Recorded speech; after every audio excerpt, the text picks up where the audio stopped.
this evening, and whether out in the lobby or in this room, I wish we could bottle the unity and peace and joy that is in this space and send it forth into the world. So let's all do our part to make that happen. Robin Marjikian. Her father's side is an Armenian. Listen this, friends.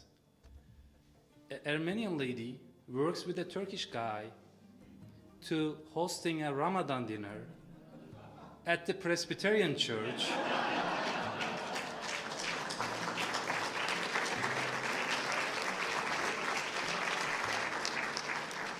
An invite from a scholar Catholic Jesuit school. And we will honor a Muslim, a Jewish, a Christian tonight. So that's our story. And I'm glad you sharing with us. And thank you for coming, and welcome again. His name was Christopher Stendhal. He taught New Testament for many years at Harvard Divinity School. And after he retired, he became the Lutheran bishop of Stockholm, Sweden. And when he was asked about his commitment to interreligious relations, to the art of living together, and what he considered to be essential for authentic life together, particularly interreligiously, he said at least three things. Number one, always let the other define herself. So in other words, if you as human beings, we go in to meet others, whether they be cultural others, political others, spiritual others, religious others, with preconceptions usually, right? But what we have to do is kind of empty ourselves of those, because now we're in the presence of the other, the sacred presence of the other, who will tell us who they really are.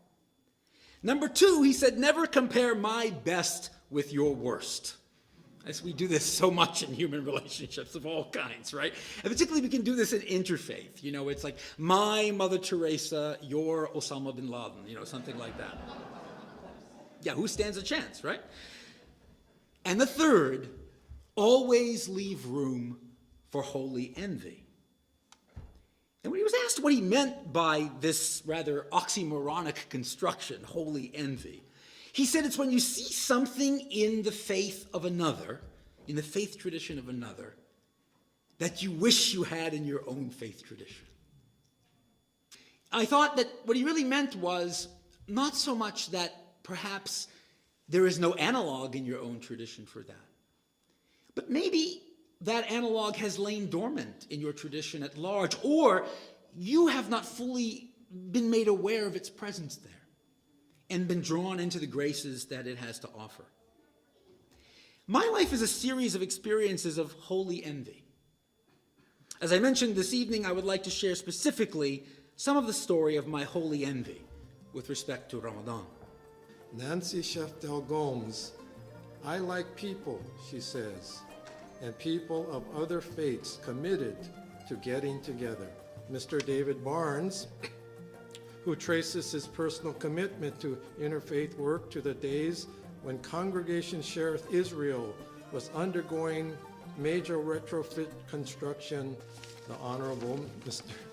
Iftikhar Hai, who I've also been honored to share breakfast at his home when he invited members of our Interfaith Council together.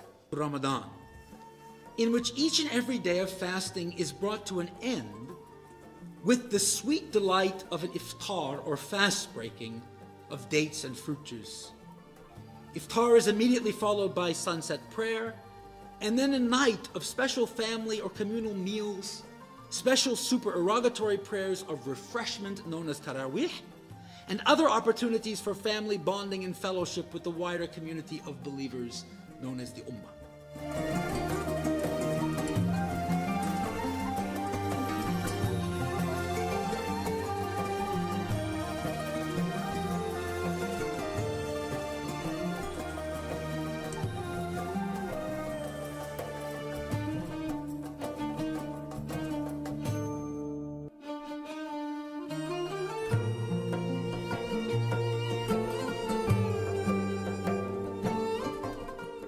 Really opened our eyes to the power and the beauty and the importance of Ramadan, and built, I think, a sense of community.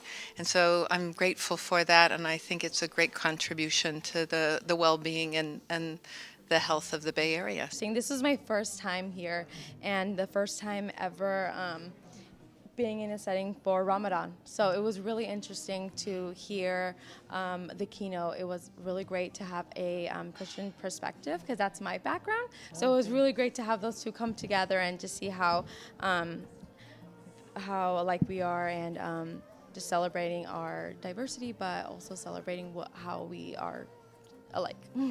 It was a wonderful gathering, and definitely the spirit of bridge building I felt very strongly. And I really appreciate Fatih Ates taking the initiative to bring the interfaith community together this evening. Very wonderful, because it brought so many people from different faiths together to celebrate someone else's holiday, which means that hopefully we can have you people come to celebrate our holiday.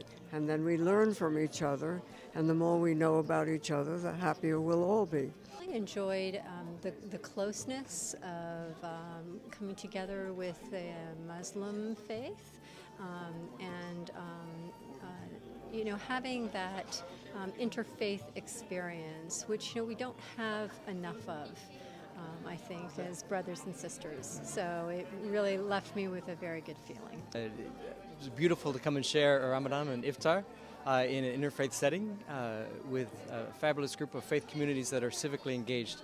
It's one of the things I enjoy about being in the United States and America, is that all people can come together from different points of view and share community together.